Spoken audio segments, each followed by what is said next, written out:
ونستغفره ونؤمن به ونتوكل عليه ونعوذ بالله من شرور أنفسنا ومن سيئات أعمالنا من يهده الله فلا مضل له ومن يضلله فلا هادي له ونشهد أن لا إله إلا الله وحده لا شريك له ونشهد أن سيدنا ومولانا ونبينا محمدا عبده ورسوله صلى الله تعالى عليه وعلى آله وأصحابه أجمعين أما بعد فأعوذ بالله من الشيطان الرجيم بسم الله الرحمن الرحيم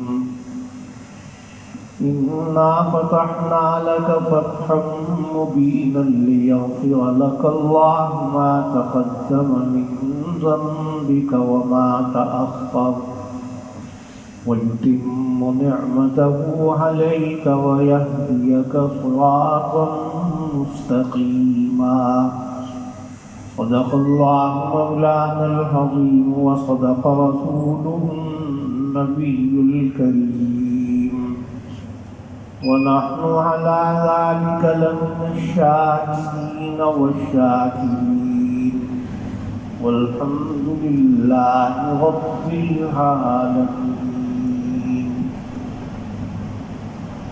بزرگان محترم، معزز حاضرین کرام، قابل صد احترام حضرات علماء، میرے لیے انتہائی خوشی اور مسرت کا موقع ہے کہ آج آپ حضرات کے ہاں اللہ تعالیٰ نے حاضری کی توفیق عطا فرمائی. 14 اگست کے حوالے سے مجھے استحکام پاکستان کے عنوان پر کچھ کہنے کے لیے کہا گیا ہے. 14 اگست تاریخی اعتبار سے یہ بڑی اہم تاریخ ہے. اسی تاریخ میں 14 اگست 1947 کو رمضان المبارک کی 27ویں شب میں جمعۃ المبارک کا دن گزرنے کے بعد 27ویں شب 1366 ہجری میں اللہ نے پاکستان جیسی عظیم نعمت اور مملکت اسلامیہ جو ہے وہ ہمیں عطا فرمائی. اس اعتبار سے یہ بڑی اہم تاریخ ہے. تقریباً مسئلہ بھی اس میں اگرچہ بڑے تسلسل کے ساتھ برس ہا برس سے چل رہا ہے، لیکن ہمیں اس حوالہ سے یہ معلوم ہونا چاہیے کہ پاکستان کے لیے کتنی جد و جہد کی گئی ہے، کتنی قربانیاں دی گئی، اور کتنی قربانیوں کے بعد یہ مملکت اسلامیہ وطن عزیز جو ہے مسلمانوں کو حاصل ہوا. ہر مکتبہ فکر نے اس کے لیے کوشش کی، قربانی دی. ہمارے اکابر علماء دیوبند کا اس میں بڑا حصہ اور کلیدی کردار رہا ہے. پاکستان کی ضرورت ہمیں کیوں پیش آئی، اس بارے میں بھی ہمارے ذہن میں یہ رہنا چاہیے کہ یہ کوئی پاکستان کا مطالبہ یا پاکستان کی جو ہے بات، یہ کوئی سیاسی نعرہ نہیں تھا، صرف سیاسی نعرہ نہیں تھا یہ، اور نہ یہ کہ کوئی تجارت کے لیے پاکستان بنایا جا رہا تھا، یا یہ کہ وہاں ہم مسلمان ہمارے نماز نہیں پڑھ سکتے تھے، عبادات نہیں کر سکتے تھے، معاملات کا معاملہ ان کے لیے تھا، تو اس لیے ہمیں ایک ملک چاہیے تھا۔ میرے دوستوں اور بزرگوں صرف یہی بات نہیں تھی، پاکستان دراصل ہمیں اس کی اس لیے ضرورت پیش آئی، ہمارے اکابر کو، ہمارے بزرگوں کو، اس دور کے مسلمانوں کو، کہ بر صغیر پاک و ہند پر، بر صغیر پر 800 سال تک مسلمان حکمران رہے۔ تاریخ سے آپ یقیناً بعض حضرات تو واقف ہوں گے، 8 صدیوں تک تقریباً مسلمان بر صغیر پر جو ہے وہ حکمران رہے۔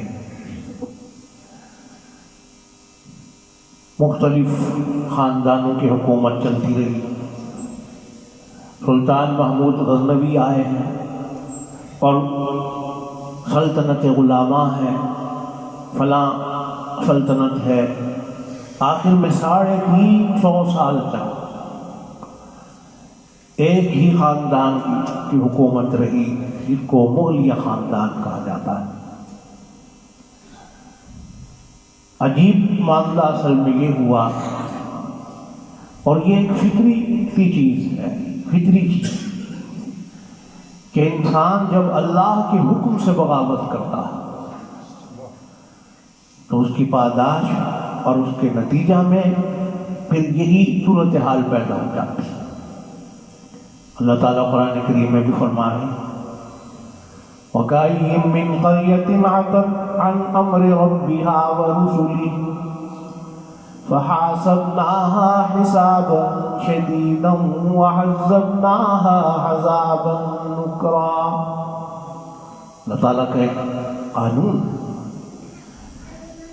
800 سال تک مسلمان حکمران رہے ہیں، اللہ نے موقع ان کو عطا فرمایا، اسلام کے احکام کو اپنانے کا بڑا وقت دیا گیا، لیکن وہی سلطنتیں اور وہ حکومتیں، انہوں نے جب اللہ تعالیٰ کے احکام سے منہ موڑا ہے۔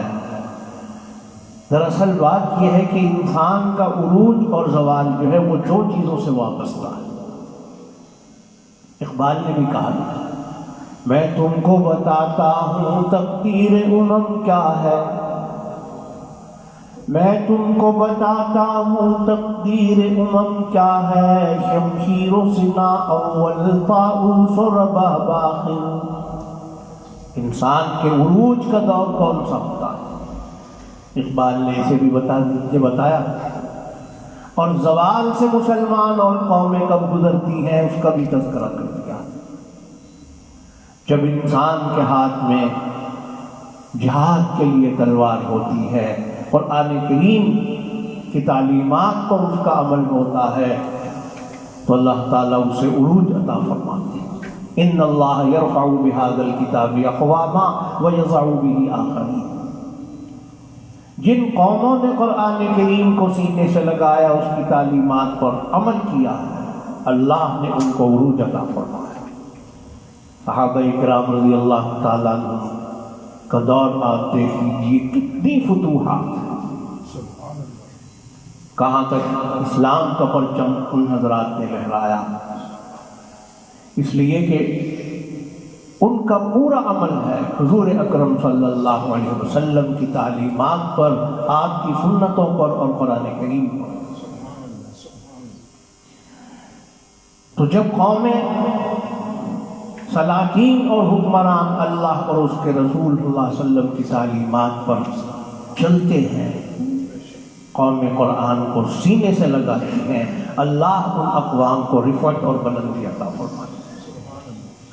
اور پھر یہی حکمران اور یہ قوم جو ہے جب کس میں مبتلا ہوتی ہے، طاؤس اور رباب میں اور کھیل اور تماشوں میں اور رلیوں میں، تو پھر زوال۔ میں تم کو بتاتا ہوں تقدیر امم کیا ہے، شمشیر و سنا اول طاؤس و رباب آخر۔ پھر نتیجہ یہ ہے کہ وہ زوال سے دو چار ہوتی ہے وہ قوم۔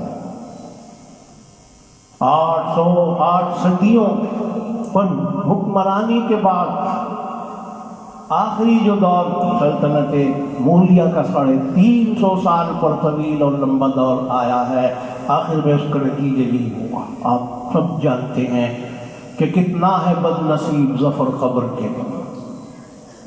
پھر یہ کہنا پڑا ان کو، ظفر آخری بادشاہ تھا، جو خیر سے ابھی یہ شعر و شاعری کا جو سلسلہ چل رہا تھا، بہادر شاہ ظفر بھی شاعر تھے اور بڑے غضب کے شاعر تھے۔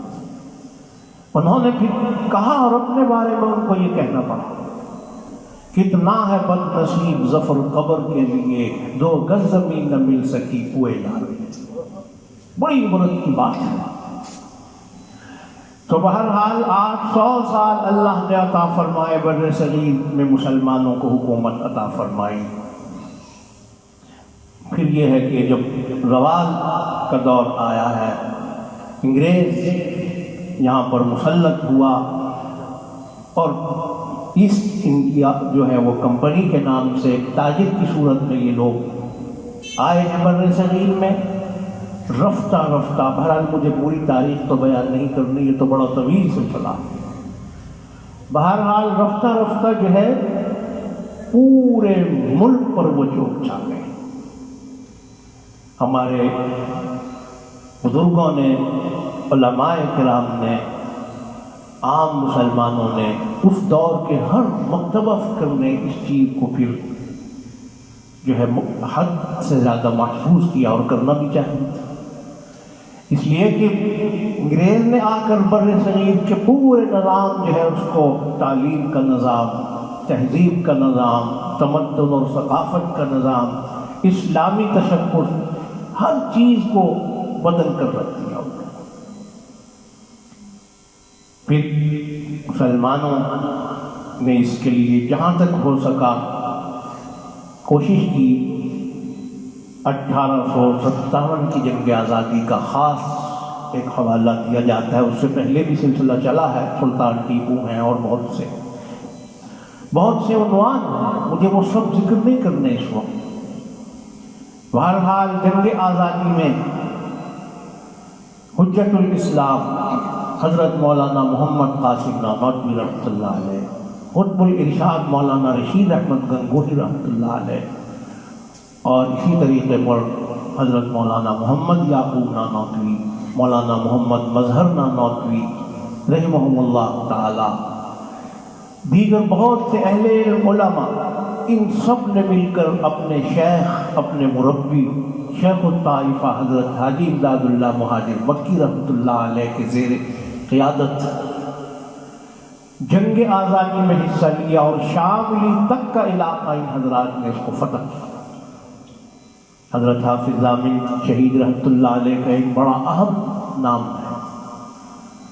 یہ الگ بات ہے کہ اس وقت کامیابی مسلمانوں کو پھر نہ ہو سکی، اور اس کے نتیجے میں جو ظلم و ستم اور بربریت کا دورہ ہوا، وہ تاریخ کی غالباً کسی حد تک آپ حضرات اس کو بھی جانتے ہیں۔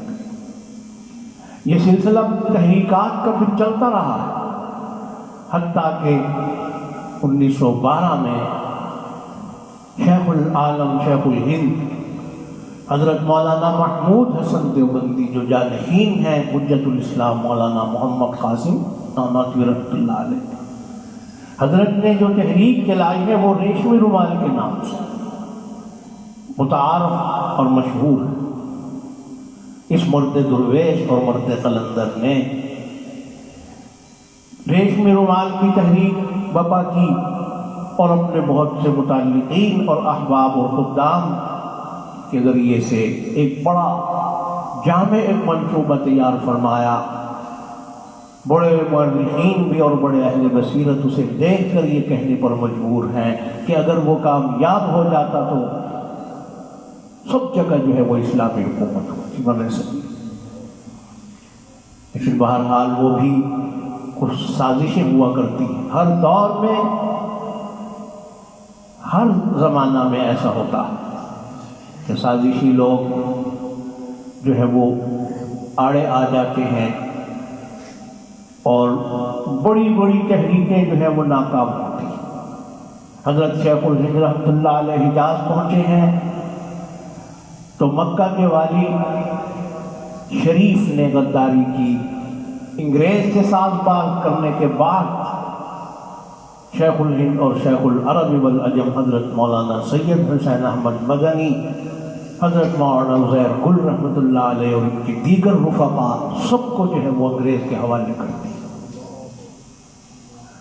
اور حجاز سے ہی پھر یہ لوگ مالٹا کی قید میں پہنچے ہیں. مصر کا جزیرہ ہے مالٹا. کئی سال تک وہاں پابند سلاسل رہنے کے بعد 1920 میں یہ حضرات واپس تشریف لائے ہیں. اللہ نے ان کی جان کی حفاظت فرمائی. اور یہاں پھر یہ ہے کہ حضرت کے بعد تحریک خلافت کا سلسلہ چلتا رہا. یہ بھی ایک تاریخی تحریک ہے، بہت بڑی تحریک چلی ہے تحریک خلافت کے نام سے. اس کا مقصد بھی یہی تھا کہ انگریز کو اور باہر سے آنے والے ان لوگوں کو بر صغیر کے مسلمانوں پر حکومت کرنے کا کوئی حق نہیں. تو خلافت کی تحریک چلی ہے. 20 میں حضرت شیخ الہند مولانا محمود حسن دیوبندی رحمۃ اللہ علیہ تشریف لائے ہیں، لیکن زیادہ وقت پھر حضرت کو نہیں ملا. 6 ماہ کے بعد جو ہے نومبر 1920 میں حضرت کا انتقال ہوا.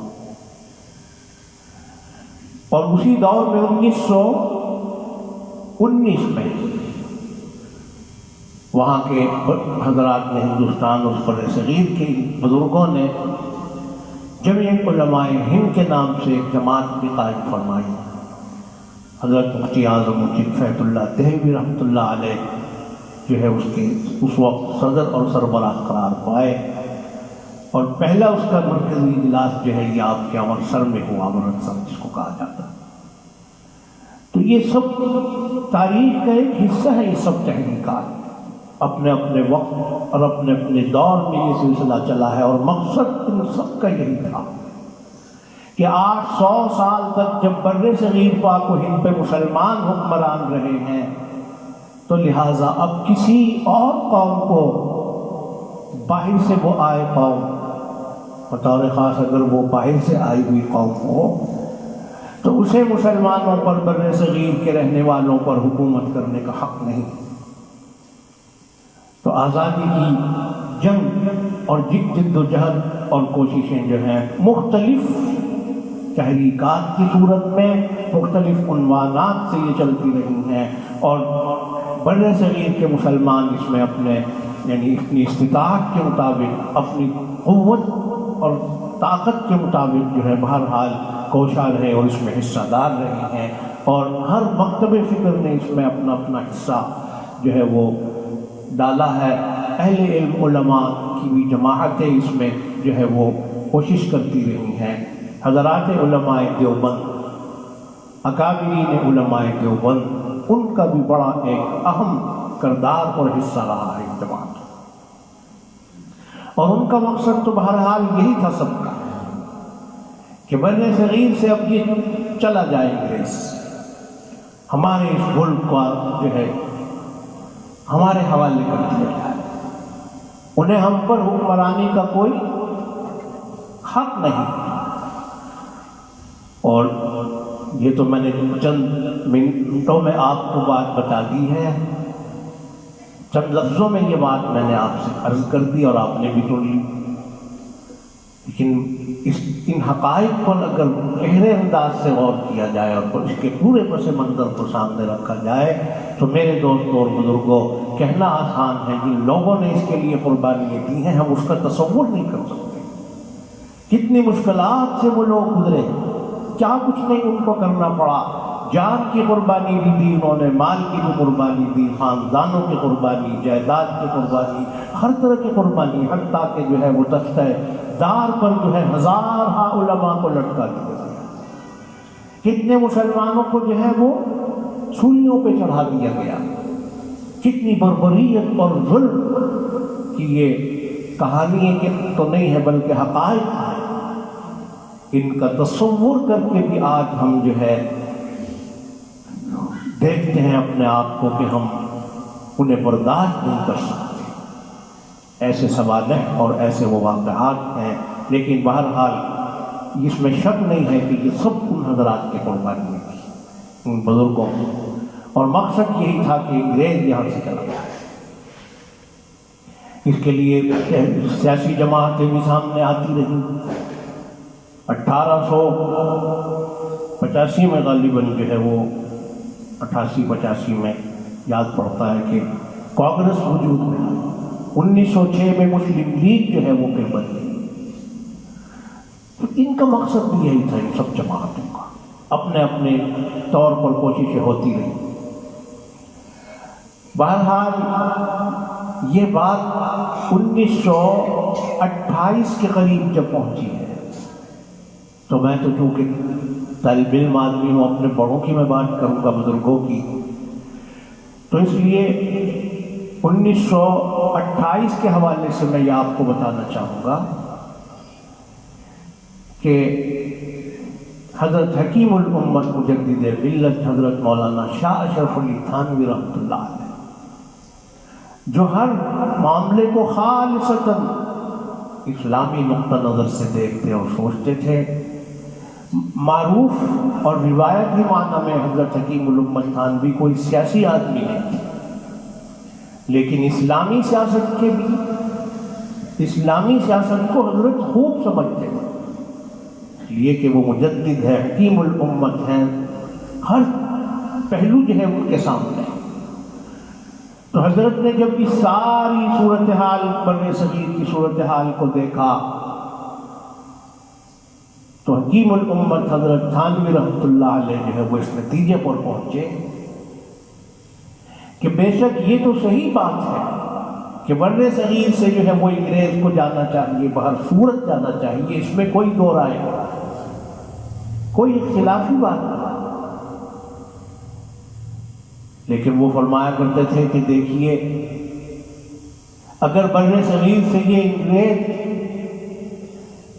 چلا جائے اور بر صغیر کو، اس پورے ملک کو جو ہے وہ حوالے پھر جو ہے وہ کس کے کر کے جائے، یہ دیکھنا ہے، کس کے سپرد کر کے وہ جا رہا ہے، اس میں جو ہے یہ دیکھنے کی ضرورت ہے۔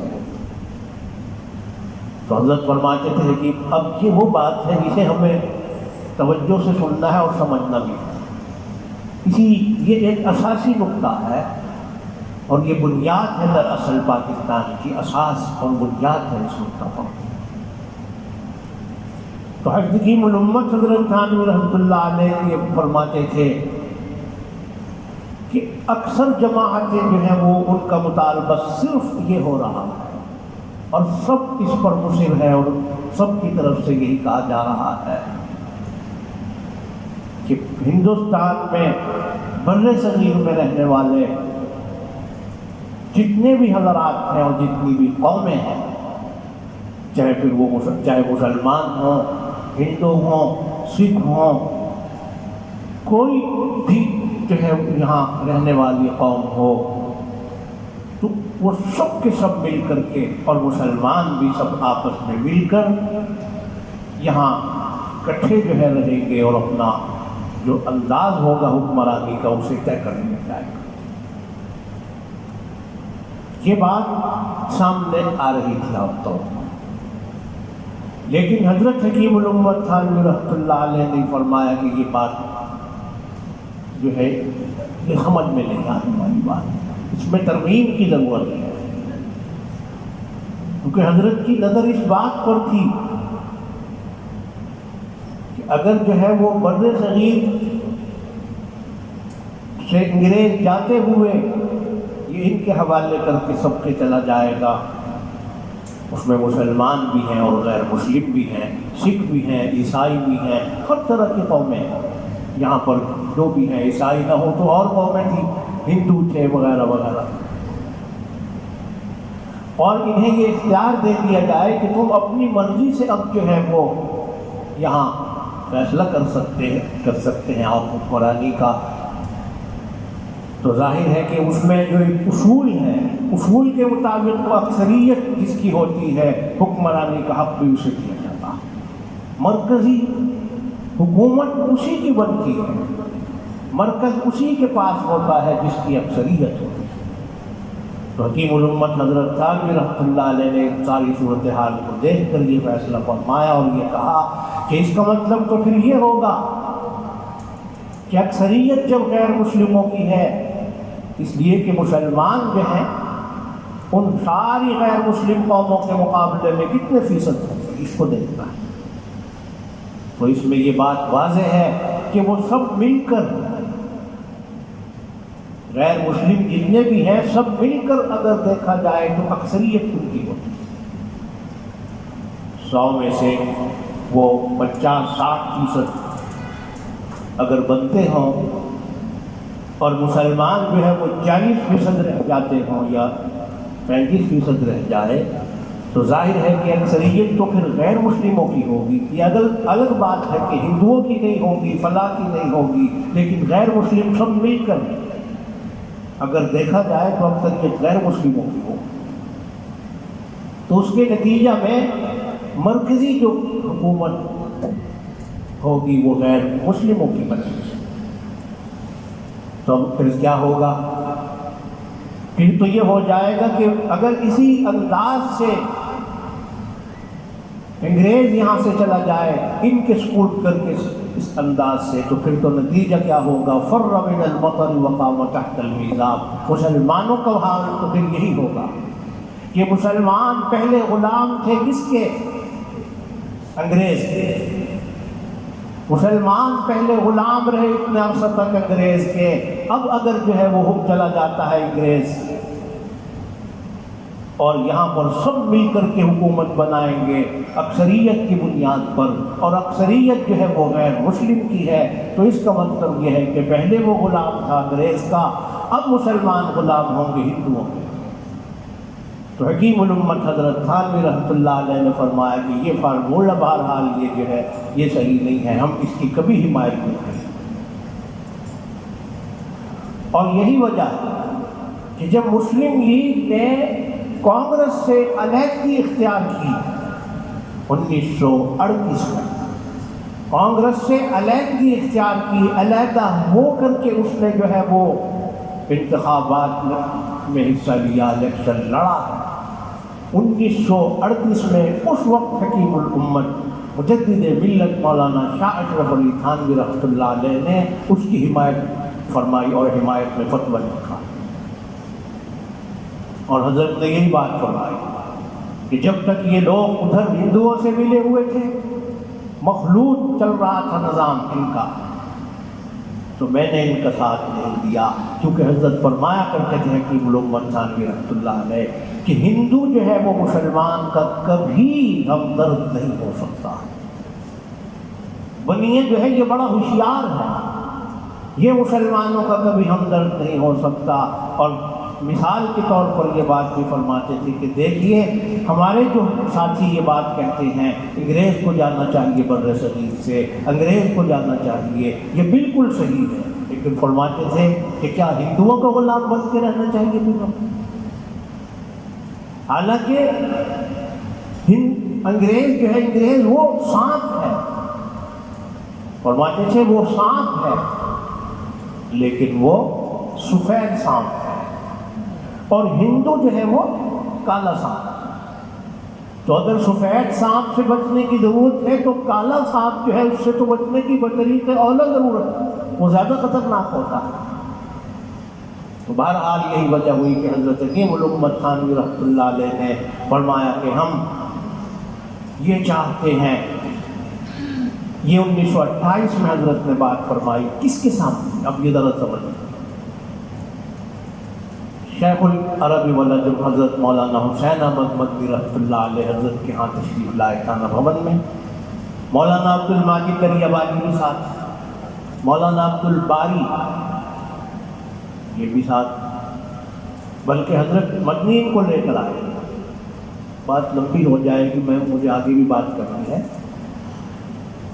حضرت مدنی رحمۃ اللہ علیہ حضرات کو لے کر آئے حکیم الامت کے ہاں. ملاقات ہوئی اور ظاہر ہے کہ بڑے حضرت مدنی کے حضرت تھانوی کے آپس میں محبت تعلقات بہت تھے, اور یہ لوگ تو ایسے ہی تھے اصل میں رحماء بینہم.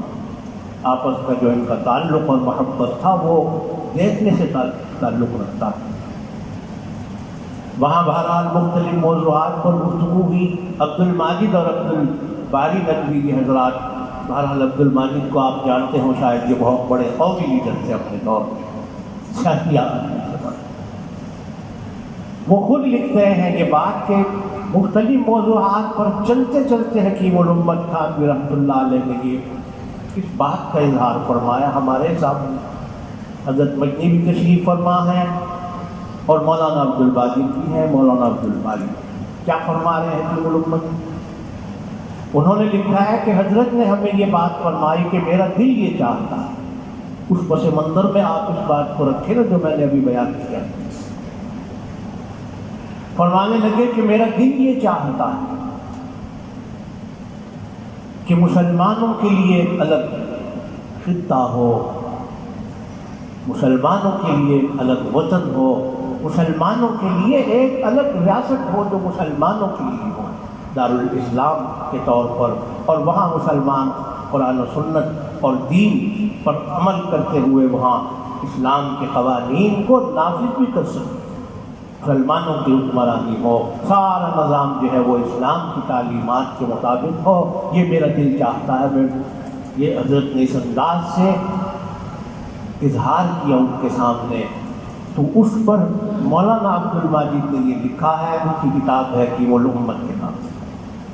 اس میں وہ یہ لکھ رہے ہیں کہ میں نے اور ہم لوگوں نے جب حضرت کی زبان فیض ترجمان سے یہ بات سنی ہے کہ حضرت یہ چاہتے ہیں کہ مسلمان کے لیے ایک الگ وطن اور خطہ ہونا چاہیے جہاں اسلامی قوانین کو نافذ کیا جا سکے, تو ہم حیران ہوئے یہ سن کر کے. اچھا,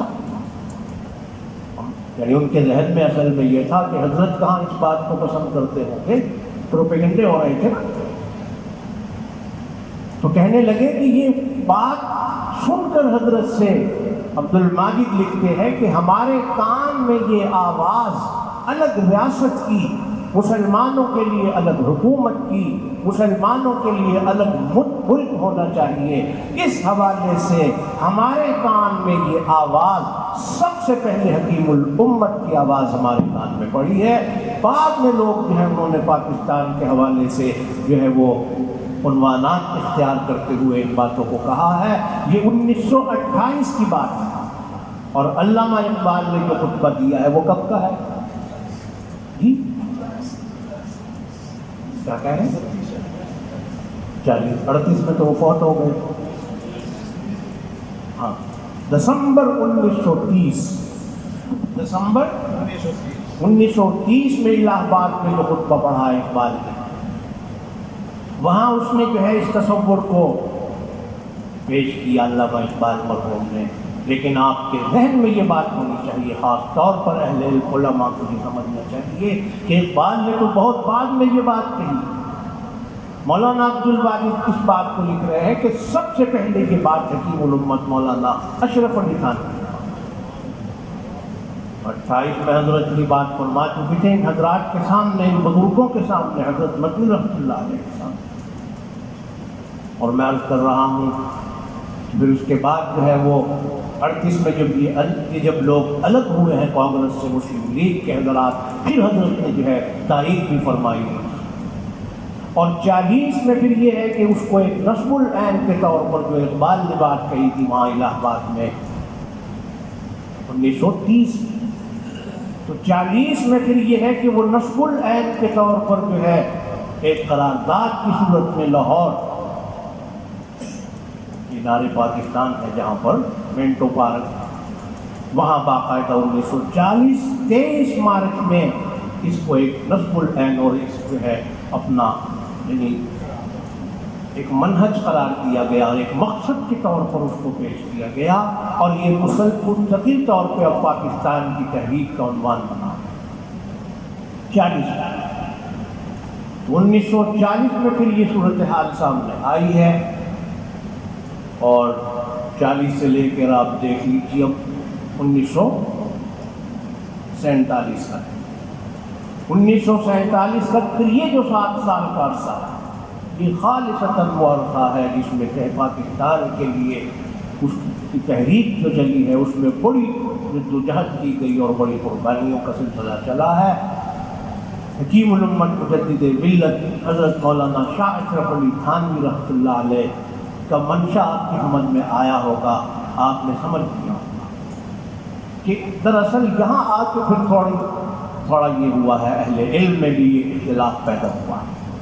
کچھ حضرات یہ فرما رہے تھے کہ انگریز چلا جائے ہم خود بیٹھ کے جو ہے اپنا معاملہ طے کر لیں گے حکومت کے حوالے سے، لیکن حضرت حکیم الامت تھانوی رحمۃ اللہ علیہ سے یہ اتفاق نہیں فرما رہے تھے، وہ دیکھ رہے تھے کہ اس کے نتیجہ میں مسلمان جو ہیں وہ پھر ہندوؤں کے غلام بن کر رہ جائیں، اس لیے حضرت نے یہ فرمایا کہ مسلمان کے لیے الگ خطہ ہونا چاہیے، الگ ریاست ہونا چاہیے، الگ ملک ہونا چاہیے۔ حضرت نے اس پہلو کو لیا، اور اس پہلو کو لے کر حضرت حکیم الامت تھانوی رحمۃ اللہ علیہ نے جب یہ دیکھا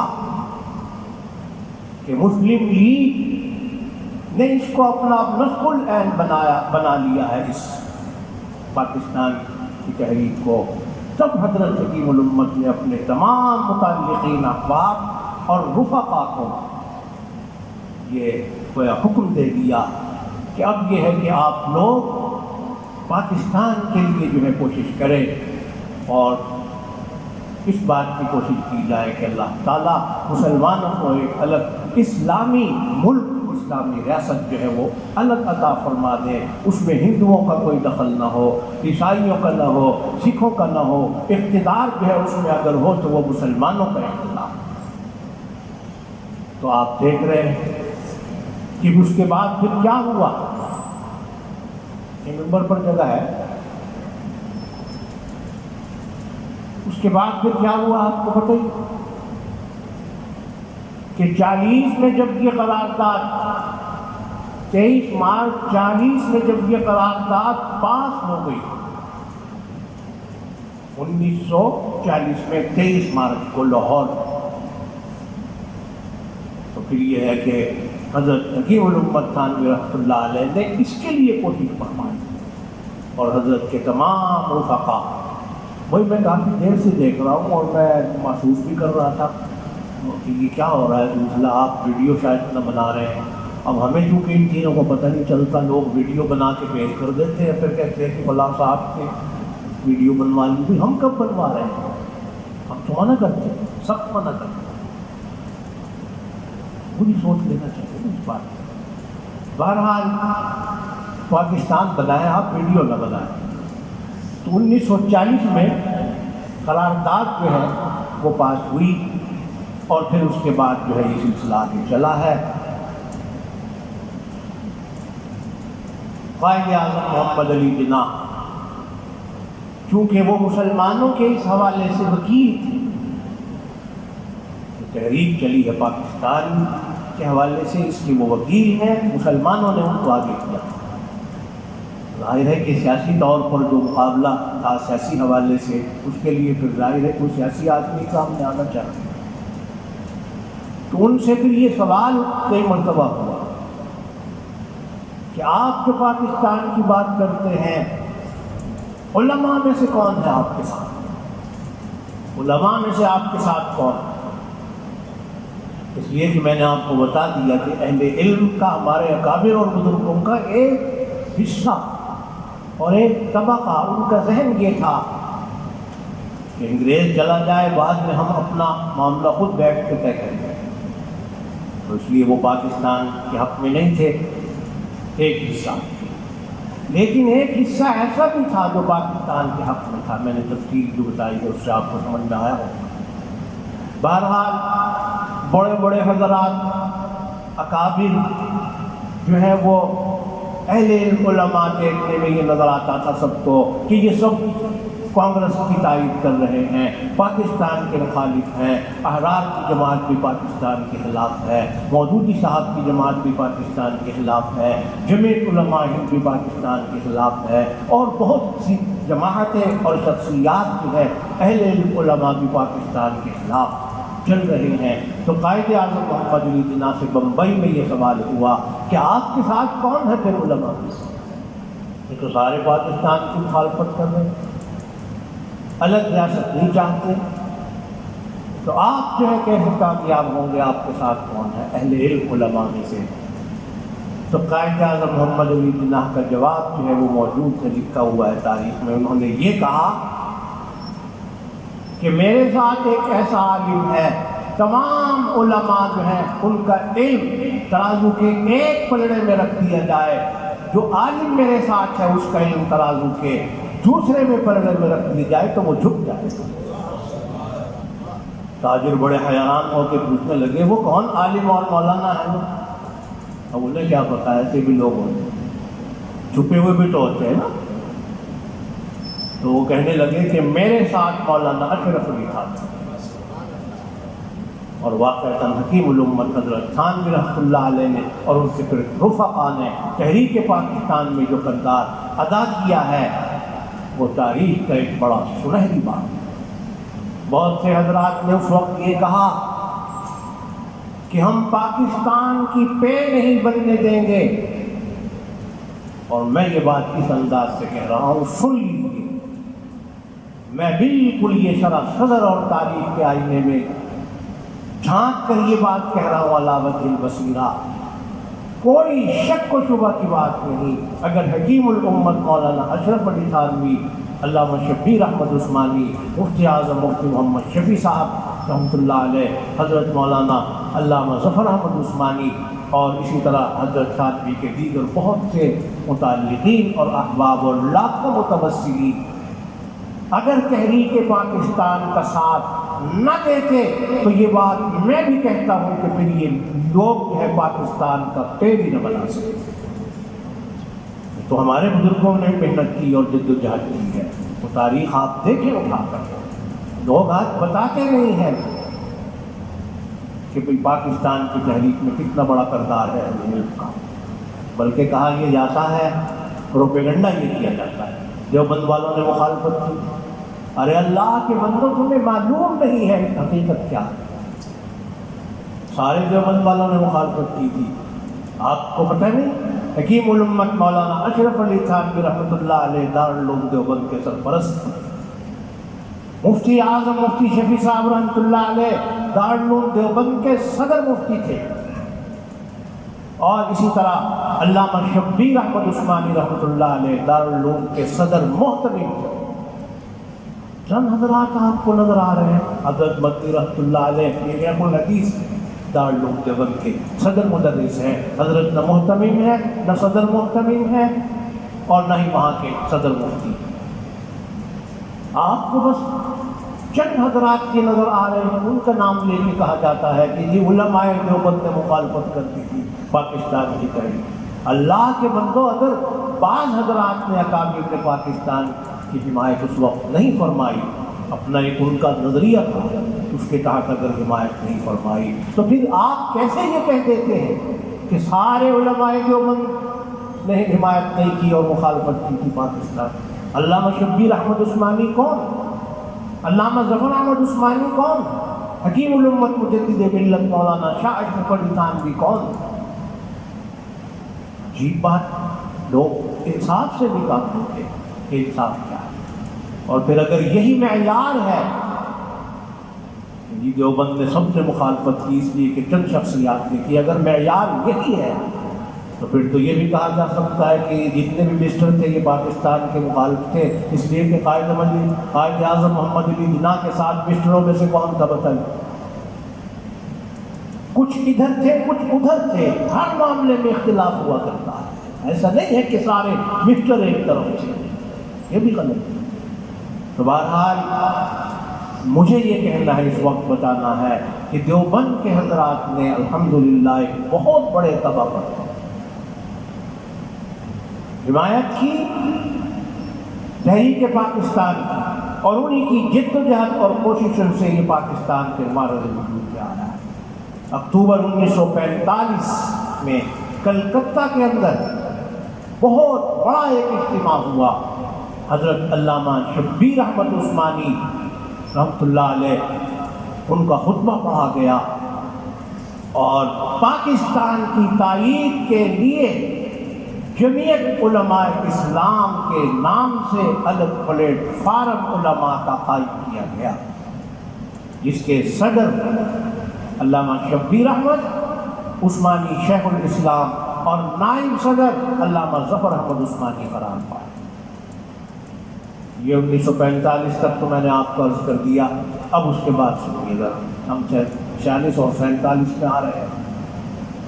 46 میں پھر الیکشن ہوئے، 46 میں اور 45 میں، نومبر 45 اور پھر 46 میں الیکشن ہوا ہے۔ آپ حیران ہوں گے اور بڑے تعجب ہوگا آپ کو کہ لیاقت علی خان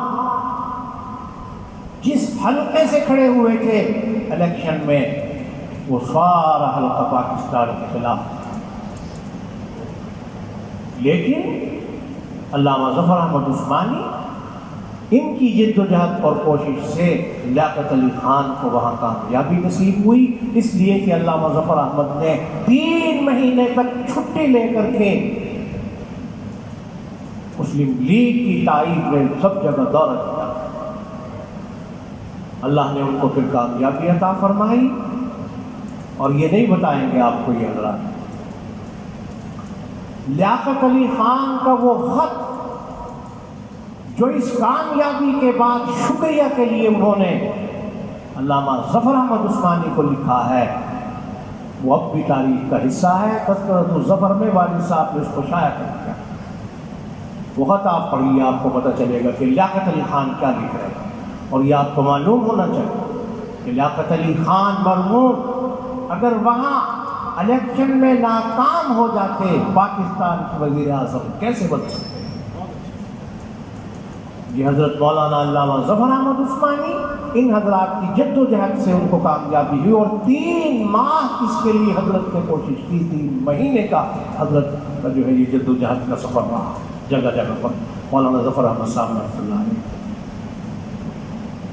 اس کے بعد پھر یہ ہے کہ 46 کا الیکشن ہوا، اس میں بھی اللہ نے کامیابی عطا فرمائی۔ بہرحال پاکستان 14 اگست کو پھر معرض وجود میں آیا 47 کا۔ قائد اعظم محمد علی جناح کو ان سب قربانیوں کا پتہ تھا۔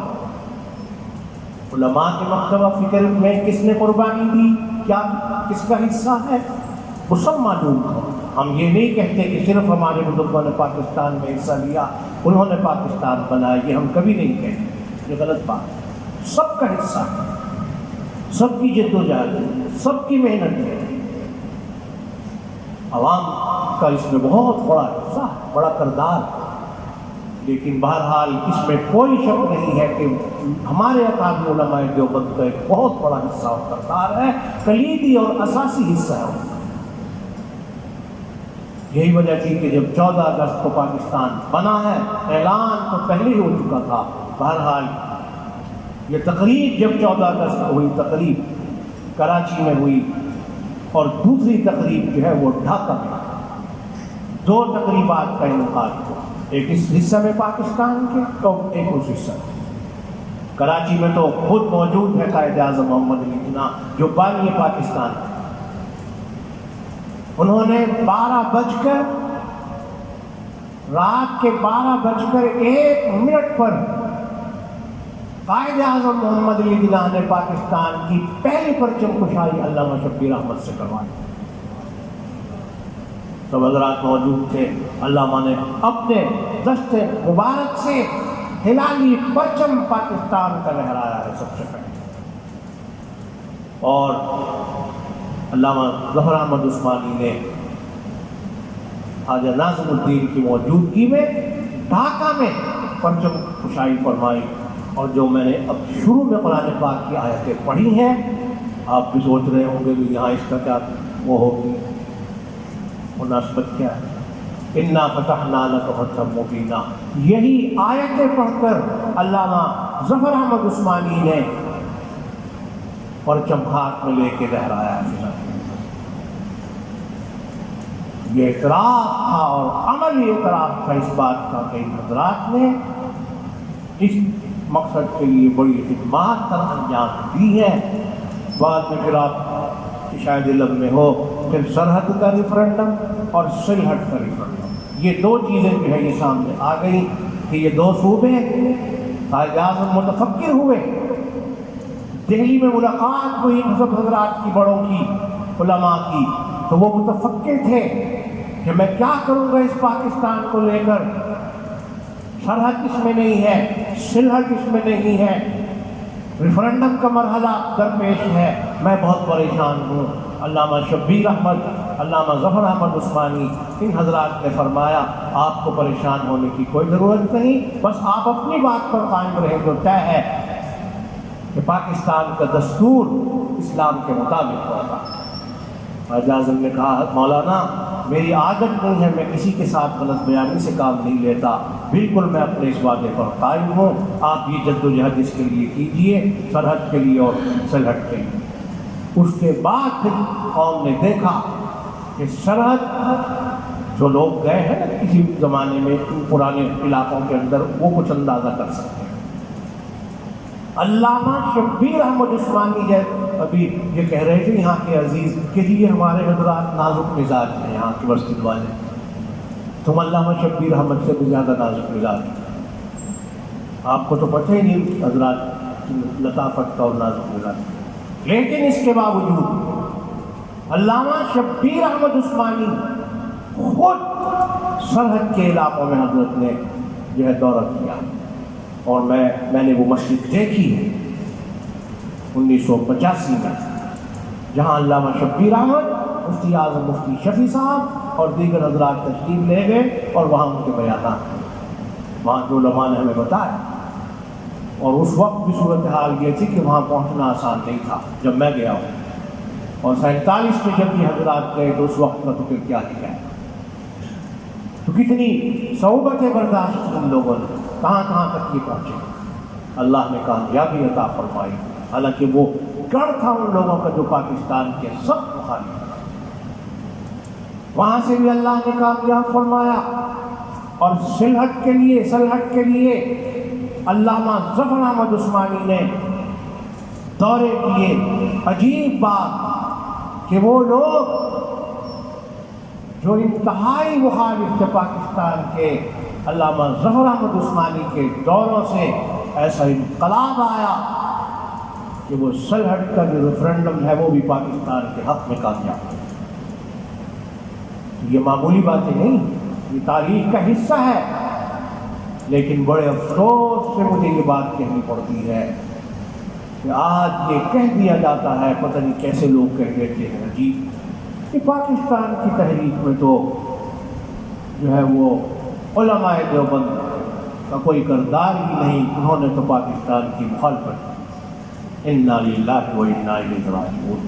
ان تمام تاریخی حقائق کے تناظر میں، حالانکہ میں نے تو بڑے اجمال کے ساتھ ان تینوں کو عرض کیا ہے، آپ دیکھ لیں اور خود فیصلہ کیجیے، اندازہ لگائیے کہ پاکستان کی علماء دیوبند نے مخالفت کی یا حمایت کی؟ تم بتاؤ بھائی، تم نے سمجھ نہیں آئی، حمایت کی ہے یا مخالفت کی ہے؟ کتنی حمایت؟ میں تو کہہ رہا ہوں کہ اگر یہ حمایت نہ کرتے تو یہ لیڈر پاکستان کا پے بھی نہیں بنا سکتے، اتنی حمایت کی دیوبند کے علماء نے۔ ٹھیک ہے، ایک حصہ جو ہے ان کا اپنا نظریہ تھا، اختلاف تو وہی کرتا ہے، کون سا مسئلہ میں اختلاف نہیں، لیکن کیا علامہ شبیر احمد کی، حکیم الامت حضرت خانوی کی، اور حضرت مفتی اعظم مفتی شفیع، علامہ ظفر احمد عثمانی، حضرت مولانا خیر محمد صاحب، مولانا اطہر علی سلہٹی، حضرت مفتی محمد حسن، میرے جد امجد حضرت مفتی عبدالکریم اور مولانا عبدالجبار ابوہری اور بہت سے حضرات اہل علماء، ان کی خدمات کو جھٹلایا جا سکتا ہے؟ کیسے آپ؟ میں تو بلکہ یہ کہتا ہوں، مسئلے کے طور پر نہیں کہہ رہا بھائی، تاریخ کے طور پر میں یہ بات کہتا ہوں۔ لاؤ آج ریکارڈ سامنے نکال کے 14 اگست کا یوم آزادی 1947 کا ریکارڈ سامنے لے کر آؤ، قوم کو پتہ چلے کہ پاکستان کا پہلا پرچم کون لہرا رہا۔ علامہ ظفر احمد اور علامہ شبیر احمد عثمانی یہ ہمارے اکابر، آپ کے یہ بزرگ نہیں ہیں علماء دیوبند؟ دیوبند کے علماء میں حکیم الامت سرخیل ہیں علماء دیوبند کے، علامہ شبیر احمد عثمانی، علامہ ظفر احمد، مفتی اعظم مفتی شفیع رحمہ اللہ تعالی، یہ علماء دیوبند نہیں ہے یا نہیں؟ یہ تو واقعہ تو سست ہے یار، علماء دیوبند ہیں یا نہیں؟ دیوبند یہ صرف علماء نہیں ہیں، صرف علماء نہیں ہیں دیوبند کے، یہ دیوبند کے سرتاج ہیں، یہ اپنے دور کے دیوبند کے سرخیل ہیں، ہمارے اساتذہ کے بھی یہ اساتذہ ہیں۔ اور میں یہ کہا کرتا ہوں، اور میں اللہ کی نعمت کے طور پر یہ بات کہہ رہا ہوں، فخر جائز نہیں ہے کہ مجھے سعادت حاصل ہے کہ علامہ شبیر احمد عثمانی جنہوں نے اپنے ہاتھ سے پرچم لہرایا وہ میرے دادا استاد، ہمارے اکابر کا بنایا وہ پاکستان ہے، ہمارے بزرگوں نے یہ پاکستان بنایا ہے۔ اس لیے اور شرعی طور حیثیت سے کہ پاکستان بنا ہے، ہمیں اس کا ایک ایک چپا جو ہے وہ عزیز ہے۔ یہ دھرتی ہمیں بہت پیاری ہے، ہمارے اکابر کا اور مسلمانوں کا خون اس کے لیے لگا ہے۔ لوگ 14 اگست کو یوم آزادی کی تقریبات تو کرتے ہیں، پرچم کشائیاں بھی ہو جاتی ہیں، میں بھی کر کے آیا ہوں آج، لیکن جن لوگوں کی قربانی جو خون کی ندیوں سے گزر کے آئے، انہیں پوچھئے پاکستان کیا ہے؟ اے ترا خارے بپا نشکستہ چیدانی کے چیز، حال شیرانہ کے شمشیر بلا پر سر قرن۔ ہمیں تو ایک کانٹا نہیں چبھا پاکستان کے لیے، ان شیروں سے پوچھو جنہوں نے تلواریں اپنے سروں پر رکھی، ان کی ندیوں سے گزر کے پاکستان میں آئے۔ یہ ان کی خدمات ہیں حضرات کی، ہم ان سب کو خراج عقیدت پیش کرتے ہیں، ان کی خدمات کا اعتراف کرتے ہیں۔ ہمیں اللہ نے یہ پاکستان کی صورت میں، اسلامی مملکت کی صورت میں بہت بڑی نعمت عطا فرمائی، اور علامہ شبیر احمد عثمانی کا، حکیم الامت کا، اور حضرت مفتی اعظم مفتی شفیع اور علامہ ظفر احمد عثمانی اور تمام ہمارے اکابر کا احسان ہے ہم پر بطور خاص علامہ شبیر احمد عثمانی کا کہ پاکستان بننے کے بعد بھی مارچ 1949 میں، کیونکہ پاکستان جب بن گیا تو یہ ہوتا ہے نا، ایک کام ہو جائے تو ہر کوئی تو اپنی بات پر قائم رہا کرتا نا۔ آپ پریشان تو نہیں ہو گئے میری یہ باتیں سن کر؟ خوش باتیں ہیں نا، آپ کو سمجھ پریشان ہو رہے ہو کہ یہ مولوی صاحب نے کیا چھیڑ دی۔ کام جب ہو جائے پھر کم ہی لوگ اپنے وعدے پورے کرتے ہیں، اصل بات یہ ہے کہ نہیں۔ وہ ایک صاحب نے کہا تھا کہ اے اللہ یہ تو بڑا لمبا کھجور کا درخت ہے، میں اس پر آ تو گیا۔ وہ ایک صاحب چڑھ گئے تھے نا شوق میں، کھجوروں کے شوق میں درخت پہ چڑھ گئے اس کے کھجور کے۔ اے اللہ، کھجوریں کھا کے جب نیچے دیکھا حضرت صاحب نے، میں کہاں آ گیا، تو بہت لمبا درخت ہے، اب اترو کیسے؟ کہتا ہے اللہ آپ مجھے اتار دیجیے، ایک گائے آپ کے راستے میں خرچ کرو۔ اب نظر اس نے مان لی، اب ڈرتے ڈرتے آہستہ آہستہ اتر بھی رہا ہے، ڈر بھی رہا ہے۔ بہرحال جب وسط میں پہنچا درمیان، گائے کی کیا ضرورت ہے، بکری ہے، اللہ میں تیرے راستے میں کر دوں۔ اب تو بکری پہ آ گئے حضرت، جب اور قریب آیا کہنے لگا اے اللہ بکری کیا بس مرغی بھی کافی ہے، آپ کے راستے میں مرغی کر دوں گا۔ اور جب بالکل قریب آ کے چھلانگ لگا کے کہتا ہے اے اللہ آپ نے مجھے گرا تو دیا، اب مرغی کی بھی کافی۔ انا للہ۔ کام ہونے کے بعد لوگ پھر وعدہ پورا، یہاں بھی بڑے خطرات ہوئے، کیونکہ وعدہ تو آپ کو پتہ ہے کہ کیا وعدہ کیا گیا تھا قوم کے ساتھ۔ پاکستان کا مطلب کیا؟ زور سے یہی ہے نا، فارم پر بھی لکھا ہوا تھا۔ وہ فارم اگر آپ کے پاس کسی کے پاس ہے یا مل جائے کہیں سے، اس پر بھی یہ آیت لکھی ہوئی تھی۔ مسلم لیگ نے اپنے فارم پر لکھی ہوئی تھی آیت، ان صلاتی و نسکی و محیای و مماتی للہ رب العالمین لا شریک لہ وبذلک امرت وانا اول المسلمین۔ اور واقعتاً ہمارے اکابر البزرگوں نے، حضرت حکیم الامت اور ان کے تمام رفقا، پاکستان کا ساتھ، پاکستان کی حمایت صرف سیاسی بنیاد پر نہیں کی۔ ایک نظریہ تھا اسلامی، دو قومی نظریہ، دو قومی نظریہ کے بنیاد پر ہمارے اکابر نے پاکستان کی حمایت کی۔ علامہ ظفر احمد عثمانی رحمۃ اللہ علیہ کی کتاب اعلاء السنن، یہ 21 جلدوں میں کتاب ہے عربی زبان کے اندر، 6000 احادیث کی شرح ہے، 6000 سے زائد احادیث کی شرح 21 جلدوں میں حضرت کی یہ کتاب ہے۔ حضرت نے اس کے ایک جلد میں کتاب السیر میں ابطال المتحدہ القومیہ اس عنوان سے دو قومی نظریہ کو پیش کیا ہے اپنے اس کتاب میں۔ پاکستان معرض وجود میں آیا ہے اسلامی دو قومی نظریہ کی بنیاد پر۔ کسی وجہ سے ان حضرات نے پاکستان کے نظریہ کی حمایت فرمائی ہے۔ یہ کوئی سیاسی بات نہیں تھی، صرف لوگ سیاست نہیں، ایسا نہیں۔ ہمارے یہ حضرات سیاست کو بھی دین کے تابع رکھتے ہیں، اسلام کے تابع رکھ کے سوچتے۔ ان کی سیاست مغربی سیاست نہیں، ان کی سیاست اسلامی سیاست ہے، اور اسلامی سیاست کا اصول وہی ہے جو حضرت عمر رضی اللہ تعالیٰ عنہ نے بیان کیا تھا۔ کیا حضرت عمر رضی اللہ تعالیٰ عنہ فرماتے ہیں مومن کی شان یہ ہے لا یخدع ولا یخدع، نہ وہ کسی کو دھوکہ دیتا ہے اور نہ ہی کسی کے دھوکے میں آتا ہے۔ یہ دو قومی نظریہ پر اس کی بنیاد، جس کی وجہ سے حضرات نے ساتھ دیا، کتابیں لکھی، فتاوی لکھے۔ حضرت مفتی اعظم مفتی شفیع رحمہ اللہ کا فتویٰ آج بھی ان کی تالیفات کے اندر موجود، جو ہزاروں نہیں لاکھوں کی تعداد میں شائع ہوا تھا اس دور میں۔ بات لمبی ہو جائے گی، میں مختصر کرتا ہوں، واپس بھی آنا ہے کہ دیکھیے پاکستان بننے کے بعد قائد اعظم کا انتقال ہوا۔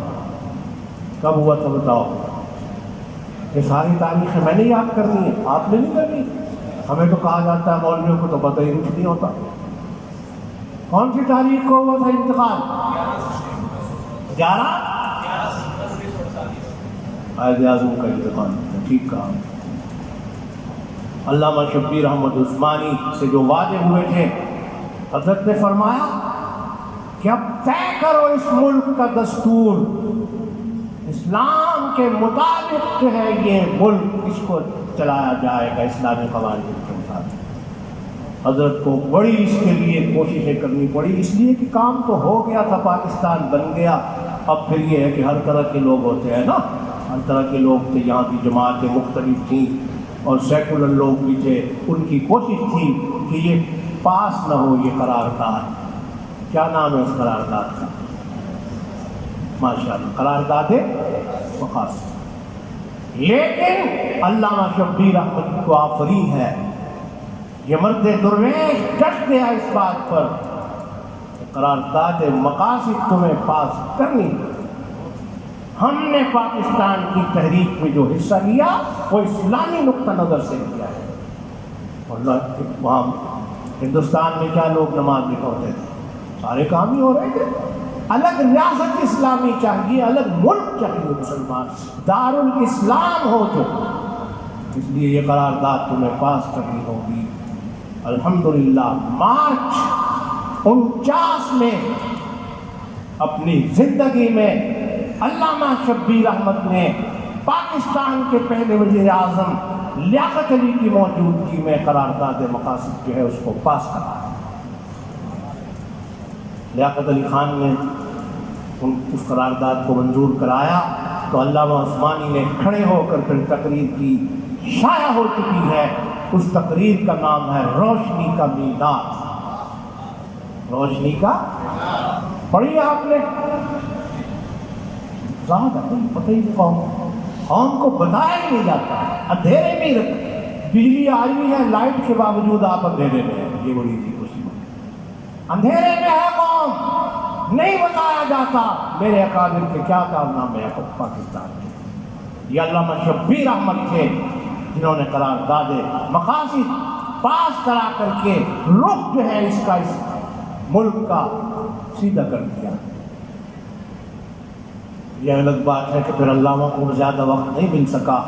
علامہ شبیر احمد کی 13 دسمبر 1949 حضرت کا بھی وصال ہو گیا. علامہ شبیر احمد. بہرحال وہ بات کی تاریخ مجھے بیان نہیں کرنی. میں اب آخر میں یہ بات کروں گا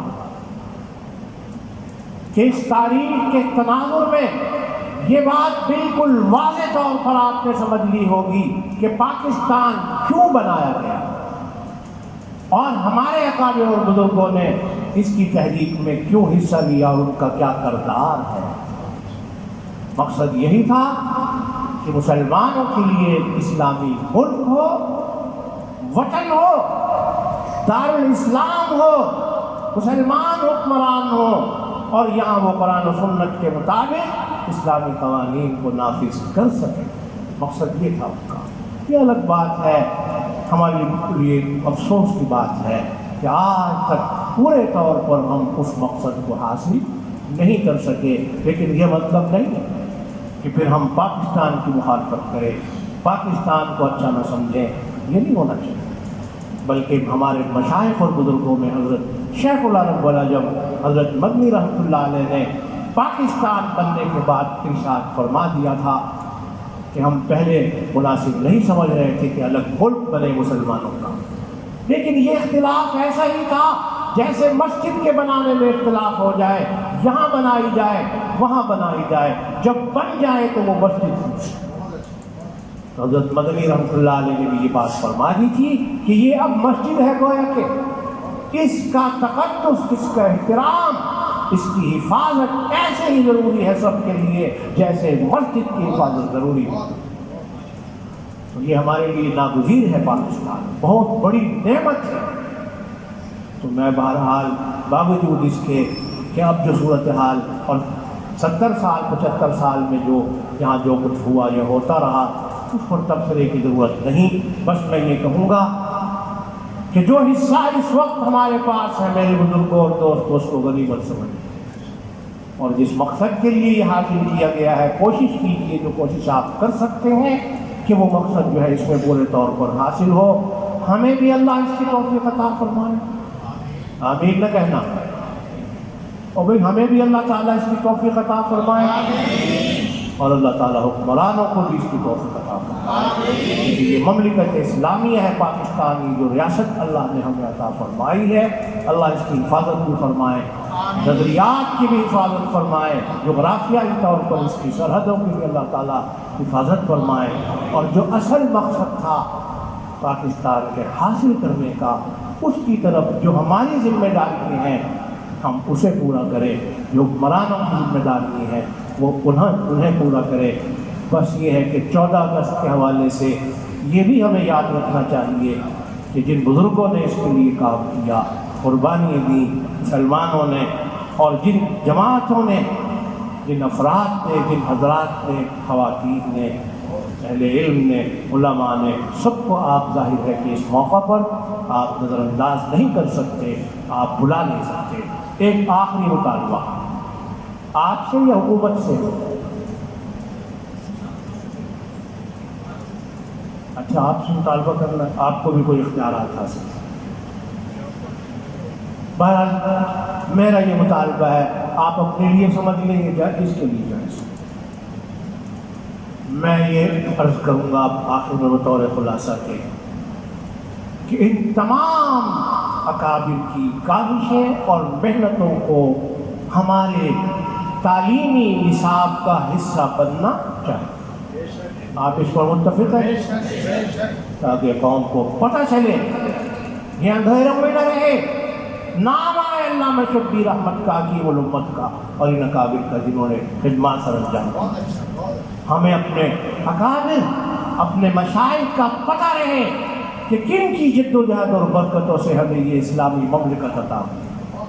ابھی 2 ماہ پہلے میں علامہ شبیر احمد کے مزار پر کراچی حاضر ہوا ہوں، علامہ سید سلیمان ندوی کا مزار پر بھی حاضری ہوئی، علامہ ظفر احمد صاحب رحمۃ اللہ علیہ حضرات کی مزار پر حاضری ہوئی۔ بہرحال اب کچھ تھوڑے حالات یہ حضرات لکھ کر وہاں لگا بھی رہے ہیں، اکثر حضرات کا تو پتہ نہیں وہ کہاں ہے، لیکن قوم کو بتایا جائے ان کا کردار، ان کی خدمات، قوم کو پتہ چلے کہ ہمارے اکابر اور مشائخ کا پاکستان کی تحریک میں کیا حصہ ہے۔ اور یہی بات میں طلباء علماء سے بھی کروں گا کہ وہ بھی ان سب تواریخ اور حقائق کو نصاب میں شامل کریں، بتائیں اپنی قوم کو، تاکہ ان کی خدمات ہمارے سامنے بھی رہے گی۔ اور یہ بالکل غلط پروپیگنڈا ہے، بہت سے لوگ کہتے ہیں پاکستان کی تحریک میں دیوبند کا حصہ نہیں، یا یہ کہ پاکستان اسلام کے لیے نہیں بنا، یہ دونوں باتیں غلط۔ یہ اسلام کے لیے ہی بنا تھا، اور ہمارے اکابر علماء دیوبند کا اس میں بہت بڑا سنہری کردار ہے۔ اللہ تعالیٰ ان کے درجات کو بلند فرمائے۔ میں سما خراشی پر معذرت چاہتا ہوں، بہت زیادہ، اصل میں ان حضرات نے مجھے موضوع ہی ایسا دے دیا، یہ تو کوئی 1-2 گھنٹے کی بات نہیں، موضوع ہی ایسا دے دیا۔ اب میں اس میں کیا کروں؟ اب کس کا قصور ہے، میرا یا ان کا؟ اچھا، ان کا قصور ہے۔ اچھا، ابھی قصور بتا رہے ہیں آپ، یعنی یہ بات متفق علیہ ہوگی بھی ہے قصور۔ اللہ کے بندو، آپ غنیمت نہیں سمجھتے کہ آپ کو یہ باتیں سننے کو مل رہی؟ تو پھر آپ کا قصور ہوا، ان کا تو نہیں۔ بہرحال اللہ تبارک و تعالیٰ آپ کو جزائے خیر عطا فرمائے۔ آپ نے میری سما فراشی کو برداشت کیا اور ہمیں حقائق کے سمجھنے کی توفیق عطا۔ واہ